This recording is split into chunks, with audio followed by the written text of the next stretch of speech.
So, is there a silver lining? I do believe there is, and it is pretty significant. Welcome to another edition of The Bark Tank. We are presented by Sugardale. Thank you for being here. My name is Andrew Siciliano. We're here every Monday. Today, back in the home office after another loss. The Browns have officially been eliminated from postseason contention.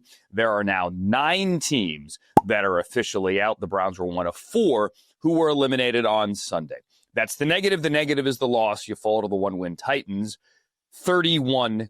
The only Titans win before Sunday had come in a just flukish week 5. Everything that could go wrong did go wrong for the Cardinals game in Arizona, the ball off Kyler Murray's face mask, everything.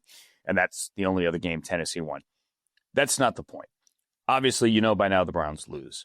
I'm going to try to find the silver lining as I tried to, and I appreciate your patience. I think all of us appreciate your patience. We live and die with these games just like you do. But the silver lining is that Shador Sanders played great. And yeah, he threw a pick, and that pick did lead to points, and those points certainly did factor at the end of the game. But wow, turn on the fourth quarter. Go look at the touchdown to Jerry Jeudy. It's there. You know it's there. I know it's there. They know it's there. The question is, does he keep on taking positive steps every week? And this week he did. And on Monday, Kevin Stefanski, when asked by Mary Kay Cabot of Cleveland.com, or The Plain Dealer, I still say The Plain Dealer, is Shedeur going to start the rest of the season? Kevin didn't hesitate. He said yes. And obviously he should. And as Kevin said, he is encouraged by his development week in, week out. He's getting better every week. The coaching points you see every week. You see him move up in the pocket instead of running backwards. Now, there was a little bit of that, certainly, on Sunday against the Titans. Obviously, there were offensive line issues as well. KT Leviston, Tevin Jenkins, a whole new right side of that offensive line. And at times, the protection wasn't there. But at times, it was. And even when it wasn't, Shedeur was only sacked twice. He was able to make plays downfield. He was able to make plays with his legs. That is not his forte necessarily. Like, you look at the other quarterback, Cam Ward's got a little bit more juice when it comes to running and escaping and maybe making guys miss in space. But Shedeur's got enough of it, and you saw that. And you saw that 7-yard touchdown to get the Browns to within 1 score before they went for 2. And obviously Shedeur and Luke Whippler couldn't connect on the center exchange there, and that one was DOA, dead on arrival. And by the way, people ask, why didn't the Browns run other than Blake Whiteheart to try to get Cedric Gray going the other way? But it's what we thought in the moment as well, is that it looked as if Gray had been touched down. Kevin pointed that out on Monday. They thought the play was dead, but there was no whistle. You got to run. Tip of the cap to Blake Whiteheart for getting there. And oh, by the way, Gray told Mike McCoy, the Titans head coach, and McCoy said this on Monday, that he just ran out of gas. The dude literally stopped. Blake was getting there. I think Blake was going to get him. But Cedric Gray told his head coach, yeah, I had nothing. I just stopped. I couldn't go anymore. Or they would have had 2 points. And it would have been even worse on the scoreboard. Either way, let's look at some of Shedeur's numbers. 23 of 42, 364, 3 touchdowns. He also ran for that touchdown. He's the first Brown to throw for at least 300 and have at least 3 touchdown passes and a rushing touchdown in a game. 364 and 3 touchdowns. The 364 is the 3rd most in a game as a rookie, behind 2 from Baker, his rookie year. And then this one from our good friends at NFL Research, the great Dante at NFL Network, texting me during the game, and Nathan and I got this into the broadcast. Shador Sanders completed at least 1 pass for 50-plus yards in each of his first 3 NFL starts. So there's Tim Couch and there's Baker Mayfield who had done that as well. But I want to give you this note. Actually, this is the one from Dante. I'm going to look down at my phone and get it so we have it straight for you. It is this. Shador Sanders joined Aaron Rodgers, as in that guy, the guy that plays for the Steelers, into the discount double check on Sunday, as the only quarterback since 2000, so a quarter of a century, with 4 completions of 50-plus yards in his first 3 NFL starts. Shedeur is getting better every day. And I thought Dylan Sampson made a great point. Something that in the moment I'm not even sure we realized, because you're just used to it at this point. Because David Njoku left the game with a knee injury and no status yet for next week, Kevin did not want to rule him out on Monday. Has already ruled out Kevin has already ruled out Wyatt Teller at right guard. But David Njoku still very much up in the air. But with Njoku out, as Dylan Sampson pointed out today, on that final drive. At one point on the field, all the skill players were rookies besides Jerry Jeudy. But I don't think there's any other team whose rookies are contributing as much as this, just collectively. So, coaches understand it, but, it's not an excuse. We go to practice, we go to work, it's time to grow, and I believe that is what we're doing, week in, week out, but we got each other back, and we just going to keep on growing and climbing, and continue to try to impact this team in a positive way. They have the best rookie class in the NFL, period. No one's even close. You had Shedeur out there along with both Sampson and Judkins on the final possession, along with Isaiah Bond, Harold Fannin, and Gage Larvidan. So other than Jerry Jeudy, every single skill position player for most of the fourth quarter was a rookie. Now, when they had 2 tight ends, Whitehart was out there as well, obviously. He is not a rookie. But that's what that final possession was. That was the crew that marched the team down the field twice in the fourth quarter when it looked as if the game was over, frankly. And that is reason for optimism. And listen, you want to criticize the play call? I get it. You want Shedeur on the field? I get it. If Quinshon had flipped the ball, I think they're scoring and we go to overtime.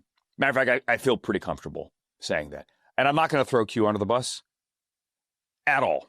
He's a young player who wants to win, is working his tail off like 1,000,000%. Quinshon Judkins is a part of the Browns' success. Love the guy. But if you see Larvidan's, and if you see Larvidan's reaction, he was expecting the football. I think reasonable people, without actually looking at the X's and O's and how it was drawn up on a whiteboard, know that judging by body language, he's probably supposed to flip the ball there. And if he does, I think the Browns tie the game. Just go look at the All-22. He's probably finding a way to get the Browns those 2 points, and we're tied. And any football coach will tell you this. If the play works, you're a genius. If it doesn't, you're not. You're the opposite, whatever pejorative you want to call that coach. It didn't work. It should have worked. I think it would have if Q had flipped the ball. It happens. Mistakes happen. It's just the way it is. But there is room for encouragement. A lot of encouragement. Harold Fannin had a $114 receiving. He had a beautiful high-point catch in the back left corner of the end zone to get the Browns to within 2. Harold Fannin now joins Ozzie Newsome. That is Hall of Famer Ozzie Newsome as the only Browns rookie tight ends in history to get 100 yards in a game. First Browns rookie with 100 yards receiving since Corey Coleman. Remember him back in 2016? And not only is he leading the team with 59 receptions, that is tied for 4th most as a Browns rookie. The guy's amazing. And Carson Swessinger had 12 more tackles. Jerry Jeudy got it going.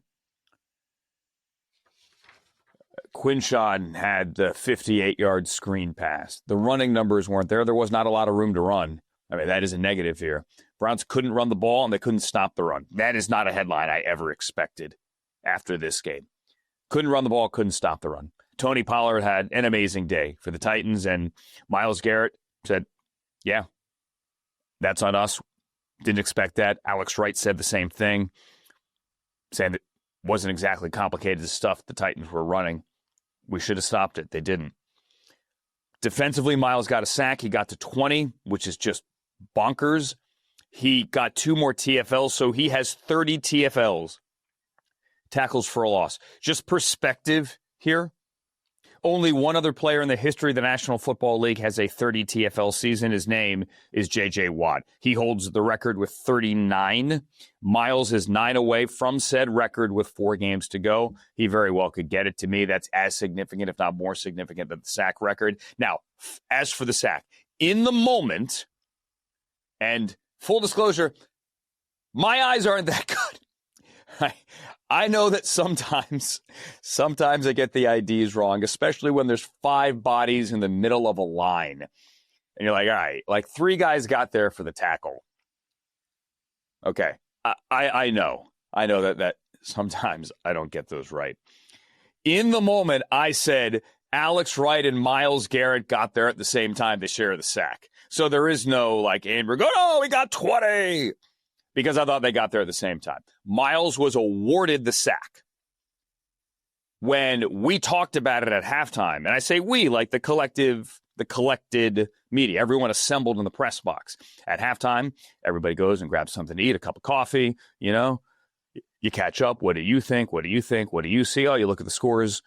Every other game from around the league is on. Big wall of TVs in the press box at Huntington Bank Field. A bunch of us were like, hey, did Alex Wright get there first? Some people thought Myles did. Some people thought Alex did. I, in the moment, thought they got there the exact same time. When I watch it again, I think Myles got there first. Truly. Now, it was by a half second. It was kind of a bang-bang. Alex Wright was asked about it today. He was on a Zoom with the Browns media. And he kind of had that smile on his face like, I'm not going to say that I got it. I'm not going to say that I got it. Doesn't matter. Like, it's a team sack. I'm cool Myles got it. He's like, maybe I think I got there first and I maybe pushed Cam Ward into Myles. Maybe. But either way, I said they were joking about it. He and Myles on the sideline, joking about it Monday morning in the film as well. And Alex Wright was asked point blank today, hey, like in film, did the coaches give you a half sack? And he wouldn't say. He wouldn't. It was like, it doesn't matter. And I'm also told from my good friend Mike Garafolo from NFL Network, NFL Insider, said that he has checked with the league office and they're not going to change it. They've looked at it, not getting changed. So they looked at it Sunday, like either during the game or shortly thereafter, and the official score will stand on that call. It is a full sack for Myles Garrett, not a half sack with Alex Wright. So Myles does have 20. Devin Bush, 9 tackles, 2 PBUs, and an INT. I actually, if you go back and listen to the call, I thought Devin Bush was going to go. He had one man to get around, and an offensive lineman got him and shoved him to the sideline. If he had gotten by that one guy, you saw Quinshon outrun the angle earlier on the screen. Very similar position. Very similar. And I thought Devin Bush was going to go. He didn't. It was a great return, regardless. On the injury front, I mentioned Wyatt Teller is already out next week. Ethan Posick, we have to talk about that. It is just heartbreaking. I believe it was his 57th start for the Browns at center. He's going to be a free agent. As you know, most of that O-line, other than Luke Whippler and Zach Zinner and DeJuan Jones, are going to be free agents. And he's done. He has a torn Achilles. And you can see when Kevin is out there, it's a serious injury. Everybody obviously out there dapping up Ethan Posick, and he was carted off, and then Ethan tapped his chest and pointed to the sky. Ethan does not say a lot. He is a very, very quiet dude. But he's a sharp guy, and he works his tail off, and his teammates love him. So Luke Whippler is ready to step in. I'm a Luke Whippler fan. Both can be true. I wish Ethan Posick could finish the season, and I wish he doesn't have such a long road to recovery. He is a locker room leader. He has been instrumental the last couple of weeks with getting the line calls right and the protections right for Shedeur and with Shador Sanders with a rookie quarterback. Also instrumental, obviously, with Dylan Gabriel as well. But when you have rookie quarterbacks, a veteran center means so much. Someone who has done this before. Somebody who started 100 games in this league. Somebody who can give you a second set of eyes and set those protections. And Ethan Posick will truly be missed. Hope he's back.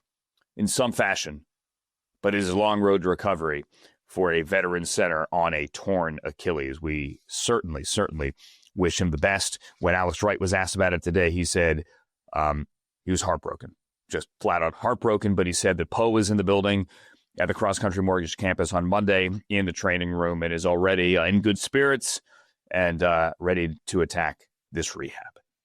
All right, this is cool. I think he might have been on once last year, but it's always good when a Hall of Famer is here. From NFL Game Day Morning, let's call him the star of NFL Game Day Morning, Hall of Famer Kurt Warner. It is good to see you. Welcome to the Bark Tank. Thank you. Good to see you, my friend. How's everything back in sunny Inglewood, California? Yeah, everything is good. I'm excited about the game tonight, but I'm excited about how the season's going to shake up. It's been a fun season. There's a lot of unknowns at this point, so it's life is good.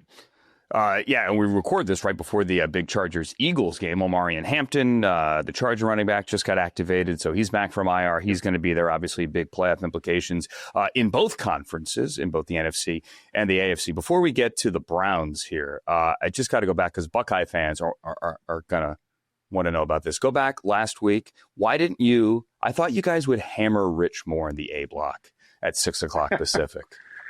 You know, for me, Andrew, I'm not this huge college guy. You know, I mean, I love watching my boys play. I don't have a huge affiliation, obviously, because I played at a smaller school. So that's not my gig, even though, you know, Rich does rub it in when they win. You think? I kind of just left that to Mooch to do. But, you know, like I'm an NFL guy. So, you know, we can hammer him a little bit on the Jets.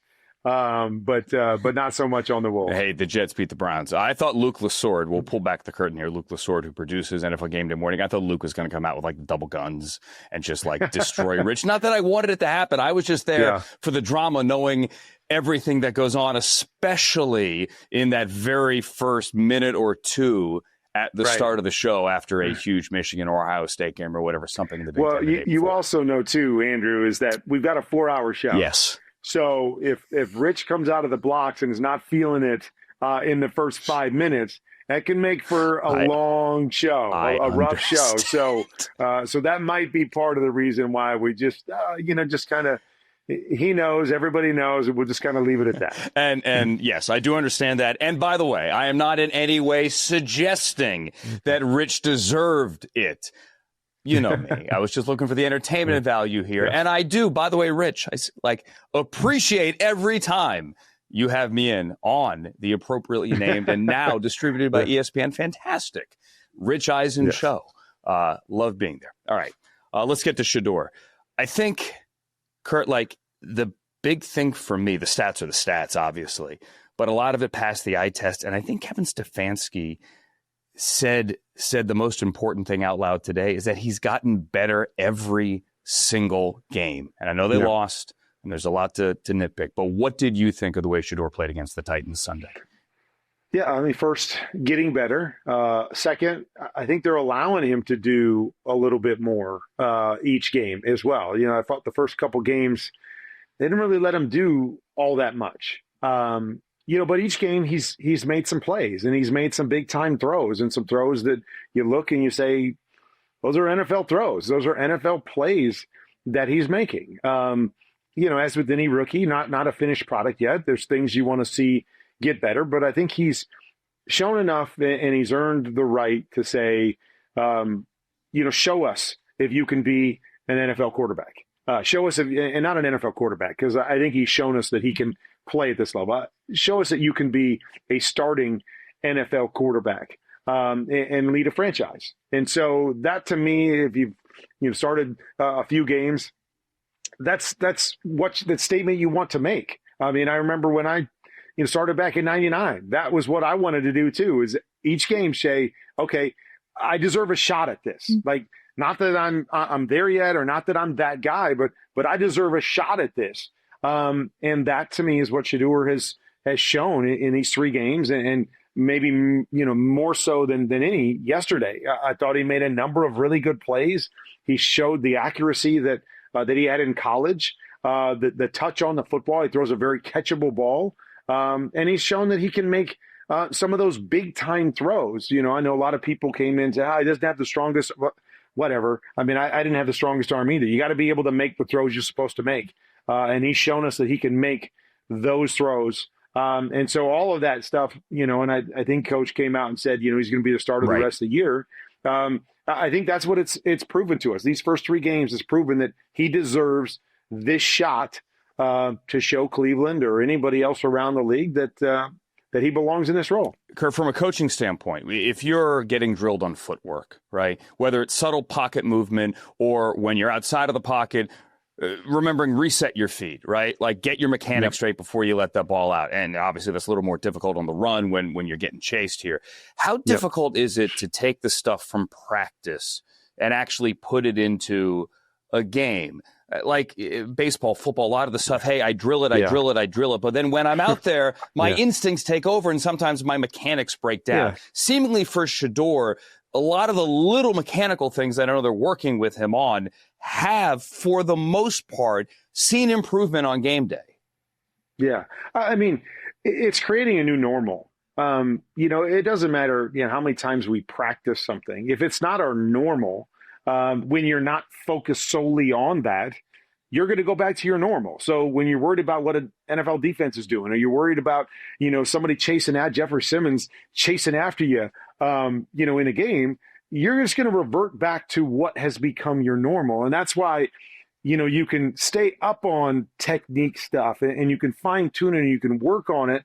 But if it's not your normal, it really comes down to what you got to do in the off season, right? Is you got to create that new normal for yourself.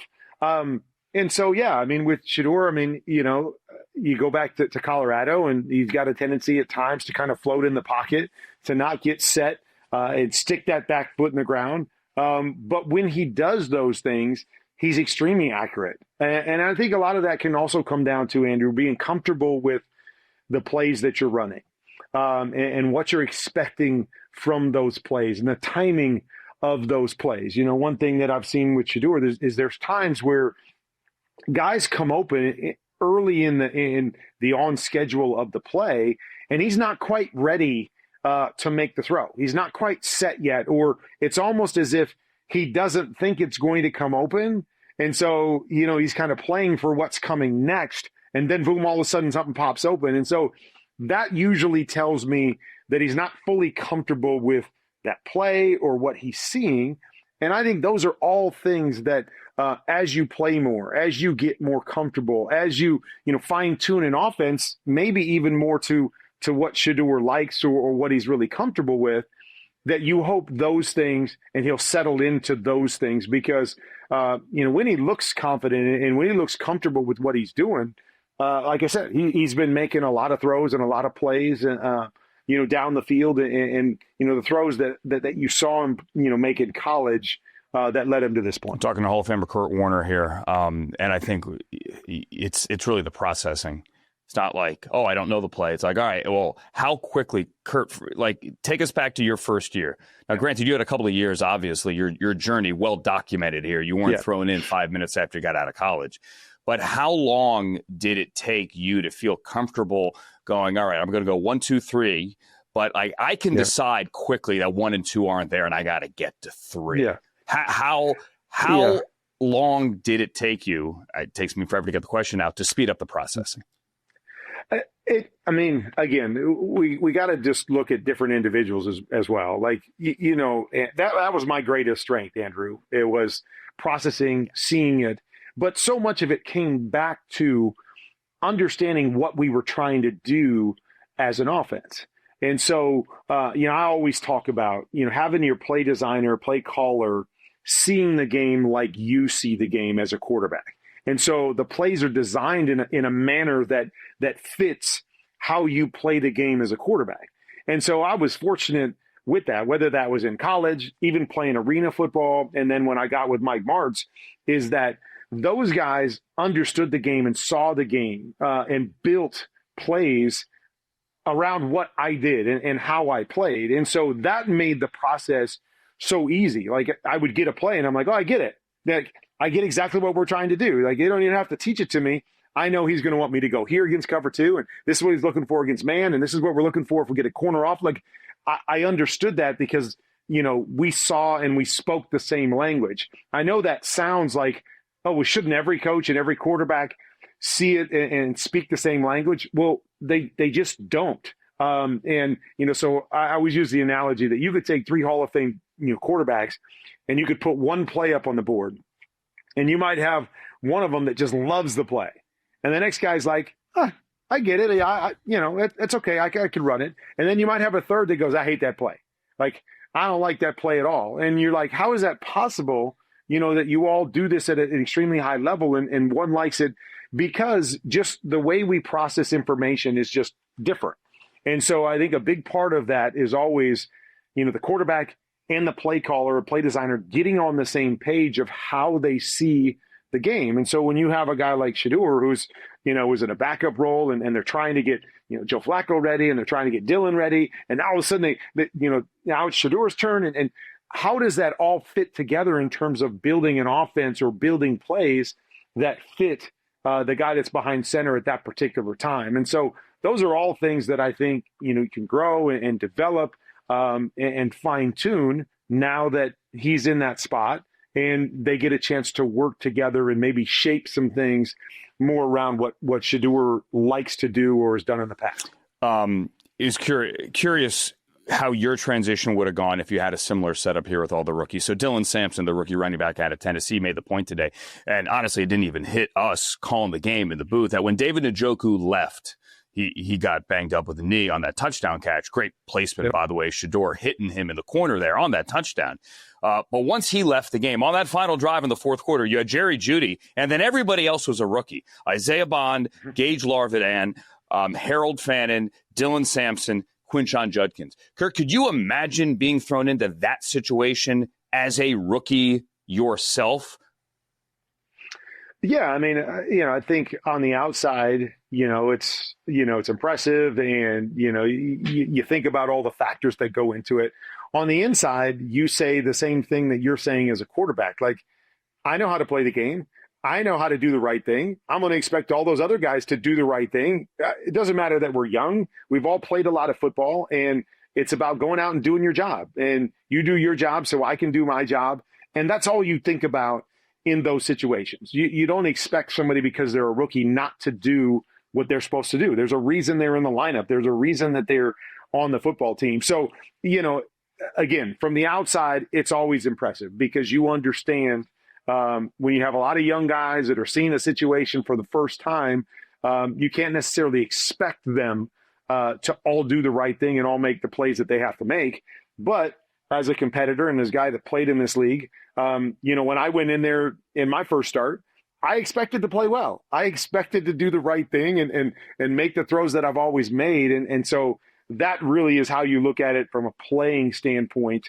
Although we might, see it a little bit different, obviously, when, we're in the media and we understand, it's not that every rookie can go in and perform under those kind of conditions and perform well to give your team a chance to win. All right, one last thing and a little curveball here. Steelers, Ravens, I'm sure you caught a couple of minutes of that on Sunday. Are reports of Aaron Rodgers' demise exaggerated?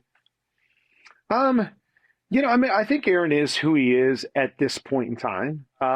I think the difference in this game for me was they hit some big plays down the field. Yeah. And the big plays down the field were really just go routes. They started early in the game and they hit a go route to DK and they hit, 2 or 3 more throughout the game. So, Aaron, I still think isn't quite comfortable playing inside the pocket on schedule and working through things like he did earlier in his career. But Aaron Rodgers can still throw the football like that. I don't know if anybody's ever said that he couldn't, and if that was part of the demise, but, he knows where he wants to throw it. He can throw it as well as he ever has or as well as anybody in this league. And so that's not a factor in it. They just have to get better offensively. But that to me was the difference in that game is he obviously made some great plays, made some plays on the move, had the rushing touchdown. But it was those big throws down the field in those one-on-one situations that was the difference for him. All right. I know you've talked to Aaron Rodgers and Shedeur on your YouTube page. Can you want to give that a plug? Yeah, it's just QB Confidential on YouTube. I got my website, qbconfidential.com, too, for people that want to learn more about the game. Great stuff. Always just breaking things down and trying to teach and help people learn. And that's the best part about it. It's not like these, quick cut-ups here for TikTok. Kurt's doing like 45 minutes where he's showing you a play from one angle and another angle and 3 and 4 times. And, hey, this is what we used to call this. This is what these guys call this. This is my first read here. First read should have been here. Left guard missed a block. It's great stuff. Kurt, I appreciate you doing this in short notice, my friend. Happy holidays to you, Brenda, the entire family. Hope to see you soon, sir. All right, buddy. Hope to see you too as well. And happy holidays to you and everybody that's listening as well. Thank you, sir. The Hall of Famer, Kurt Warner, Quarterback Confidential. Honestly, it's really, really, really good stuff. And there's sometimes where Kurt will text me. He's like, hey, what do you think of this play for the Browns or that play for the Browns? I'm looking at their tape now. The guy's awesome. Check out his YouTube page. It's really, really, really in-depth. If you're a QB, a play design nerd, it's great stuff because, like I said, he will tell you that, like, hey, in 4 or 5 different offenses, this is what this is called. This is why it works. In this offense, I think this is a bad play. Like, it's not the quarterback's fault. This is a horrible play design.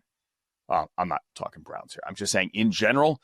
So check it out. Time for What's Sizzlin', presented by Sugardale. We told you about the Steelers, obviously, and Aaron Rodgers. They did win. They did beat the Ravens. Honestly, I think Isaiah likely caught the touchdown. That's just me. But the Steelers are 7-6, and the Ravens are 6-7, and then down the stretch we come with 4 more games left for everybody. As for the Bengals, they lose. They lost. And again, they blew a 10-point fourth quarter lead. Like, how does that happen? But it did happen because Josh Allen is utterly ridiculous. The big story today for the Bengals, and there are 2 of them, is that Trey Hendrickson is done for the year. And it is fair to ask, has Trey Hendrickson played his last game in a Bengals uniform? We have not seen him since week 6. He needs core, like midsection surgery, abdominal surgery. They are shutting him down. Who knows what the Bengals defense is going to look like in the offseason? They have to do a major overhaul. As again, they blew another lead. It happens. And also, Jeremiah Burton, second-year wide receiver out of Alabama. He was suspended before the game yesterday without pay. They didn't dress him. Remember there was that game late last year where they suspended him because he didn't show up for the workout or the walkthrough, something like that the day before. Anyway, they just flat out cut him.